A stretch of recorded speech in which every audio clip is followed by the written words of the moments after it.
Good afternoon, চলে এসেছি আবার বিকেলবেলা একটুখানি ফ্রেশ হয়ে বেরিয়ে পড়েছি। তো সকালবেলা রিসর্টে আসার পর তোমাদের বলেছিলাম ফ্রেশ হয়ে রুম ট্যুর দেবো, বাট ভেরি সরি রুম ট্যুরটা দেওয়া হয়নি। তখন একটুখানি ব্যস্ত হয়ে গেছিলাম। অ্যাকচুয়ালি আমার কর্তামশাই এবং আমার বড় মেয়ে সুইমিং পুলে নেমে গেছিলো তাপাতাপি করতে, যেরকম তোমরা দেখলে। সো তারপরে আমার ছোটো মেয়েকে রেডি করানো ছিল, ওকে খাওয়ানো ছিল। সবথেকে ইম্পর্টেন্ট আমার একটু ফ্রেশ হওয়ার দরকার ছিল। তো সব কিছু করে দেখলাম আর টাইম নেই। তো ইয়েস, সেই কাজটা আমরা এখন করব। তো এই হচ্ছে আমাদের এন্ট্রেন্স, যেখান দিয়ে আমরা ঢুকেছিলাম রিসর্টটাতে। রিসর্টটা অ্যাকোয়া ব্লু রিসর্ট। তো এই হচ্ছে এন্ট্রেন্স, অ্যান্ড ঢুকেই দেখো একটা সুন্দর চকচকে সুইমিং পুল, যেটা একটু পর থেকেই লাইটিং শুরু হবে। মানে সন্ধ্যের দিক থেকে এখানে লাইটিং হয় খুব সুন্দরভাবে, এবং গানও চলতে থাকে। মানে ইনফ্যাক্ট তখন আমি কতটা ভিডিওতে মানে মানে বলে বলে ভিডিও করতে পারবো আমি জানি না, হয়তো ভয়েস ওভার দিতে হবে গানের জন্য। তো এই দিকেরগুলোও যেগুলো দেখতে পাচ্ছ সেগুলো হচ্ছে কটেজ রুম, আর এই সাইডে আছে তোমার রেস্টুরেন্ট। মানে যেদিক দিয়ে এন্ট্রেন্স হচ্ছে তার ঠিক সামনে রয়েছে রেস্টুরেন্ট, অ্যান্ড তার ঠিক পাশে রয়েছে রিসেপশন। আর এই দিকে আছে কিছু কটেজ রুম, আর উপরে আছে এগুলো হচ্ছে বিল্ডিং রুম। বিল্ডিং রুমের যে ভাড়াটা সেটা অবশ্যই কটেজ রুমের থেকে একটু কম। তবে আমরা এই সাইডের কটেজ রুমগুলোতে আছি, সেগুলো হচ্ছে এক্সিকিউটিভ, মানে একটু প্রিমিয়াম কোয়ালিটি, মানে সব থেকে ভালো এখানকার যে রুমগুলো তার মধ্যে অন্যতম। তো চলো আমাদের রুম টুরটা আগে দিয়ে ফেলি। সো আমাদের এন্ট্রেন্স হচ্ছে ব্যালকনি দিয়ে। ব্যালকনিতে ফার্স্টে দেখতেই পাচ্ছ এরকম একটা ছোট্ট সিটিং এরিয়া আছে, আর এইখানে আমার দুই মেয়ে জামা কাপড় শুকোচ্ছে, দেখে বুঝতেই পারছো। সো আমাদের রুম নাম্বার হচ্ছে 1003, আর এই ঢুকছি আমি আমাদের রুমে। এই ঢুকে পড়েছি। সো দিয়ে দিলাম দরজার পাশে। এখানে কিছু লিস্ট দেওয়া আছে, check out time, breakfast time, lunch time, dinner time সব দেওয়া আছে এখানে। তোমরা পরে চাইলে পজ করে দেখে নিতে পারো। আমি জাস্ট যেহেতু লিস্টটা এখানে দেওয়া আছে তোমাদের একবার দেখিয়ে দিলাম। সো এই হচ্ছে দরজা, এইখান দিয়ে আমরা ঢুকলাম। ঢুকেই লেফট সাইডে যে একটা ছোট্ট মতো সোফা আছে, অ্যান্ড সোফার ঠিক পেছন দিকে একটা ইন্টারেস্টিং ব্যাপার, এই যে এখানে কার্টেনটা দেখতে পাচ্ছ, বিশাল বড় একটা কার্টেন, একদম সিলিং থেকে আছে এই কার্টেনটা। এটা খুললেই জাস্ট তোমরা দেখতে পাবে সুইমিং পুলের ভিউটা। একদম অসম একটা ভিউ, জাস্ট তোমরা দেখতেই পাচ্ছ। আমার ক্যামেরাটা ফোকাস নিচ্ছে না, আই এম ভেরি সরি। হ্যাঁ, এবার নিয়েছে। এখানে সন্ধ্যেবেলা আলো জ্বলে, গান বাজে। সো হ্যাঁ, সন্ধ্যেবেলাটা আমরা ভিডিও অবশ্যই করব, তখন তোমরা দেখতেই পাবে। তো চলো, এখানে এখন পর্দা দিয়ে দিলাম, বাকি রুমটা কমপ্লিট করতে হবে অবশ্যই। তো এখানে যাচ্ছে একটা সোফা, যেটা বললাম, ঢুকেই একদম লেফট সাইডে একটা সোফা। সোফার সামনে রয়েছে একটা টেবিল, একটা বড় সড়ো বেশ টেবিল। টেবিলের ঠিক সামনে রয়েছে খাট, একটা কিং সাইজের খাট, এবং খাটের দুপাশেই রয়েছে একটা ছোট্ট মতো একটা অ্যাটাচ টেবিল মতো, যেখানে তোমরা তোমাদের প্রয়োজনীয় জিনিসপত্র সমস্ত রাখতে পারো। তার সাথে দেখো এখানে একটা করে ড্রয়ারও দিয়েছে, এবং নিচেও কিছু জিনিস রাখার জায়গা আছে। এই যে আমার মেয়ে খুলে খুলে আবার দেখিয়েও দিচ্ছে সেটা। সো এই হচ্ছে, আমার কর্তামশাই শুয়ে আছেন এবং আমার দুই মেয়ে এখানে খেলা করছে, দেখতেই পাচ্ছ। আর যেমনটা বলেছিলাম, এই সাইডেও একটা অ্যাটাচ টেবিল আছে বেডে, তো ভীষণ সুবিধে। আর এখানে রয়েছে একটা টেলিফোনের এখানে নাম্বার লিস্ট দেওয়া আছে, কোন নাম্বারে ফোন করলে কোথায় যাবে, এবং তোমাদের প্রয়োজন মতো তোমরা সেখানে সেই সব নাম্বারে ফোন করে তোমরা তোমাদের প্রয়োজনীয় জিনিসপত্রগুলো নিয়ে নিতে পারো। সেগুলো আমি ডিটেলসে যাচ্ছি না, তোমরা যখন হোটেলে থাকবে সেই হোটেলে তখন হয়তো চেঞ্জও হতে পারে, সেজন্য আমি ডিটেলসে যাচ্ছি না। দেখো সমস্ত লাইটিংগুলো জেলে রেখেছি তোমাদের রুম টুরটা করবো বলে। একদম মানে ভীষণ সুন্দর একটা রুম।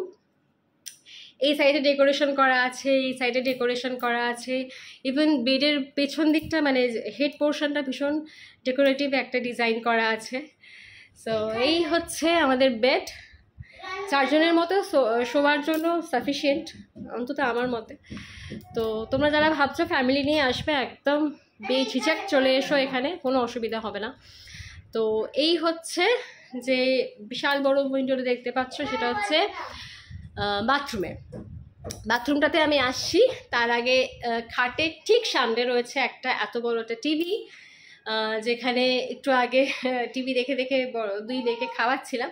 টিভিটা চলে, টিভিটা সক্রিয়, সব থেকে বড় কথা। সব হোটেলে টিভি সক্রিয় থাকে না, বাট এটা সক্রিয়, এবং এখানে স্মার্ট টিভিও তোমরা মানে কানেক্ট করতে পারো, অ্যান্ড খুব হেল্পফুল। আর এখানে দেখো, এখানে একটা মিনি ফ্রিজ আছে যেটা তোমরা ইউজ করতে পারো। এখানে তোমাদের প্রয়োজনীয় জিনিসপত্র রাখতে পারো। এখানে আপাতত জল আছে, অ্যান্ড আমরা একটা কোল্ড ড্রিঙ্কস এনেছিলাম, আপাতত সেইটা আছে। ফ্রিজটা কিন্তু অন আছে, তোমরা ফ্রিজটা ইউজ করতে পারো। আর এই পাশে রয়েছে একটা কাবার্ড, এখানে অলরেডি গামছা ঝুলিয়ে ফেলেছে। সো এখানে তোমরা দরকারি জিনিসপত্র রাখতে পারো। হ্যাঙ্গার রয়েছে, 3টে তাক রয়েছে, সাফিসিয়েন্ট স্পেস রয়েছে, তো তোমরা এটাকে ইউজ করতে পারো। অ্যান্ড হ্যাঁ, এখানে ব্ল্যাঙ্কেটও দেওয়া আছে। তোমাদের যদি শীতের সময় আসো বা যদি কারোর খুব শীত করে বা কিছু, সেখানে তোমরা ব্ল্যাঙ্কেটটাও ইউজ করতে পারো। চলো এবার চলে আসি, এখানে একটা বড় সড়ো স্পেস আছে। এখানে কেটল আছে, কেটলের সাথে 2টো কাচের কাপ দেওয়া আছে, প্লাস এখানে দেওয়া আছে চা তৈরি করে নেওয়ার মতো কিছু প্রয়োজনীয় সরঞ্জাম। এখানে এটা বোধহয় মিল্ক পাউডার দেওয়া আছে না? এটা বোধহয় মিল্ক পাউডার দেওয়া আছে না? হ্যাঁ, এটা মিল্ক পাউডার। আর এটা বোধহয় সুগার, এটা সুগার। আর এটা চা পাতা। আর এখানে তোমরা যদি কফি টফি খেতে চাও সে ব্যবস্থাও আছে। তো এই হচ্ছে ব্যাপার। এখানে 2টো কাঁচের গ্লাস আছে, যেটা আমাদের এখনো লাগেনি, আমরা প্যাক করাই অবস্থায় রেখে দিয়েছি। আর এইগুলো তো আমাদের জিনিসপত্র, এগুলো আমার বাচ্চার মানে তোমার ফ্লাক্স যেগুলো বলে। অ্যান্ড এখানে সব আমাদের জিনিসপত্রগুলো আছে, টুকটাক জিনিসপত্র প্রয়োজনীয় হাতের কাছে রেখে দিয়েছি, যাতে পাওয়া যায়। মানে প্রচুর স্পেস আছে, তোমরা ইউটিলাইজ করতে পারলে ইটস টু গুড। এখানেও একটা ড্রয়ার আছে, আর এইখানে হচ্ছে তোমাদের dressing table area. Dressing table এরিয়াটা ভীষণ সুন্দর, অনেকটা লম্বা আয়না, মানে অনেকটা কভার হয়। মানে আমার ব্যাগটা আছে বলে এখানে স্ট্যান্ডিং পোর্শনটুকু মানে হচ্ছে না, আমি জাস্ট দেখিয়ে দিলাম তোমাদের। সো এই হচ্ছে ব্যাপার। অ্যান্ড আবার এদিকে চলে গেলাম আমরা যেখান থেকে শুরু করেছিলাম, আমাদের মেন ডোরে। আচ্ছা, এবার আসি তোমাদের একটু বাথরুমটা দেখিয়ে দিই। চলো, বাথরুম হচ্ছে, আমার মেয়ে ভাবছে এদিকটা দেখানো হয়নি, বাট আমি এদিকটা অলরেডি দেখিয়ে দিয়েছি। চলো এবার যাচ্ছি বাথরুমে। বাথরুমের দরজা খুলে দিলাম, অ্যান্ড খুব সুন্দর, অনেকটা বড় একটা বাথরুম এখানে। তো ওদিকে যা। আচ্ছা, এইটা হচ্ছে বাথরুম। বাথরুমের অনেকটাই বড় স্পেস। এখানে একটা আয়না আছে, আয়নার সামনে একটা বেসিন আছে। এটা ওরা কমপ্লিমেন্টারি দিয়েছে। এই যে এইটা একটা সাবান, এগুলো ওরা কমপ্লিমেন্টারি দিয়েছে, বাট এইগুলো আমাদের নিজেদের আনা, আমাদের নিজেদের প্রয়োজনের খাতিরে আনা, এগুলো ওরা কমপ্লিমেন্টারি দেয়নি। তো এই হচ্ছে বেসিন। আর এখানে একটা ডাস্টবিনও আছে। তোমরা মানে আমার তো খুব কাজে লাগে, মেয়ের প্যাম্পাস ফেলার জন্য এটা আমি ইউজ করি। সো এই যে আমার মেয়েও চলে এসছে আমাকে অ্যাসিস্ট করতে। তো এই হচ্ছে বাথরুম। অ্যান্ড হ্যাঁ, বাথরুমের একটা মেন জিনিস হচ্ছে, বাবু তুই এখানটা দাঁড়া, যেটা মেন জিনিস, মানে এই যে আমরা যে এক্সিকিউটিভ রুমটাতে আছি, প্রিমিয়াম কোয়ালিটির রুমটাতে আছি, সেটার একটা বিশেষ কোয়ালিটি হলো বাথরুম থেকে এই যে এটা দেখা যায় বেডরুমটা। This is the speciality of this room. মানে এই যে তোমরা এত বড় একটা উইন্ডো দেখতে পাচ্ছ, এটার এপার ওপার দেখা যায়। তো চলো আমরা এখন এটাকে আপাতত বন্ধ করে দিই, এটা এখন আমাদের কোনো কাজের নয়। চলো এটা আমরা আপাতত বন্ধ করে দিলাম, মানে ক্লোজ করে দিলাম।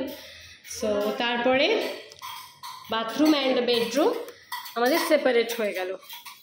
তো এই ছিল আমাদের রুম ট্যুর। আশা করি তোমাদের পছন্দ হয়েছে। যদি কেউ ভাবছো ফ্যামিলি নিয়ে আসবে মন্দারমণিতে, এরকম একটা রিসর্টে আসতেই পারো বেজিজে। কীরকম রুম ট্যুর, কীরকম কী সবটাই তোমাদের সাথে শেয়ার করলাম।